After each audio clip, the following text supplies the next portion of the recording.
baleine boréale! On entame aujourd'hui la deuxième moitié de nos 30 capsules en 30 jours et je te promets, on va t'en mettre plein la vue, littéralement. Tu connais probablement les lucioles, les insectes qui volent la nuit et qui illuminent? Ben, je vais t'en apprendre toute une parce que les requins aussi peuvent illuminer comme ça. C'est fou, là! Ils font de la lumière.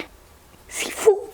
En fait, il y a deux façons que les requins peuvent faire de la lumière comme ça. Il y a de la bioluminescence et il y a de la phosphorescence ou fluorescence, même affaire. La différence entre les deux, c'est que de la bioluminescence, c'est de produire de la lumière par soi-même, même pas en présence de soleil. Tandis que de la phosphorescence, c'est d'emmagasiner la lumière du soleil et de la retransmettre lentement ou plus tard. La plupart des requins qui utilisent la lumière comme ça, c'est pour se protéger et faire peur aux animaux qui pourraient vouloir l'attaquer. Mais dans les abysses, il y a aussi des animaux comme le poisson lanterne qui vont utiliser leur lumière pour attirer des proies. Dans le fond, de la lumière dans les abysses, peu importe, ça va faire réagir, que ce soit pour faire peur ou pour attirer. Parce que eux, c'est noir total, là, donc ils n'envoient jamais de la lumière. Là. Quand ils envoient, tout le monde vire fou. Là. Ils voient de la lumière, ils virent fou.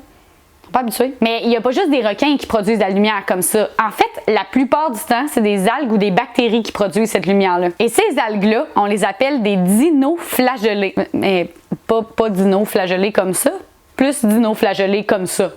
Et ces algues-là, des fois, elles font un bloom, une efflorescence. Ça veut dire qu'elles vont se mettre à se dédoubler et se dédoubler vraiment rapidement. Et là, tout à coup, on se ramasse avec plein d'algues. En fait, ça arrive des fois qu'il y a tellement d'algues qu'on peut les voir depuis l'espace. Les astronautes les voient depuis la station spatiale. D'ailleurs, il y a un super bon documentaire de témoignages d'astronautes avec Chris Hadfield, entre autres, qui parle de leur connexion avec la Terre quand ils sont dans la station spatiale. C'est fou. Je te mets le lien en description. Bref, un bloom ou une efflorescence, ça arrive juste quand notre océan est en très bonne santé. C'est un peu comme quand ta grande tante, elle arrive puis elle te pogne les joues à Noël puis elle dit « Ah, des belles joues rouges, ça, un beau bébé en santé. » Non, votre grande-tante, elle faisait pas ça, vous? Bref, quand les dinoflagellés font une efflorescence comme ça fait de la bioluminescence, mais partout. Tout l'océan devient bioluminescent. Parce que dès que quelque chose bouge dans l'eau, ça dérange les algues et ça les fait allumer. Donc, si tu passes ta main dans l'eau, ben, ça fait des traces de lumière. Et si tu lances une roche, ben, ça fait un petit rond comme un peu une lampe de poche dans l'eau. Et dans ces moments-là, quand il passe une baleine,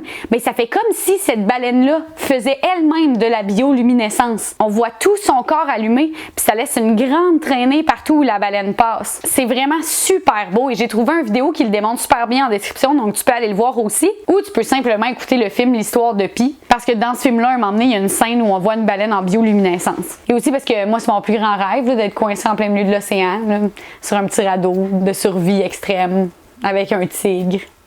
Ben, presque. Là-dessus, ben, je te souhaite de rayonner comme un requin, toi aussi, puis nous, ben, on se revoit demain. Fais-tu de la fondue au chocolat, ça?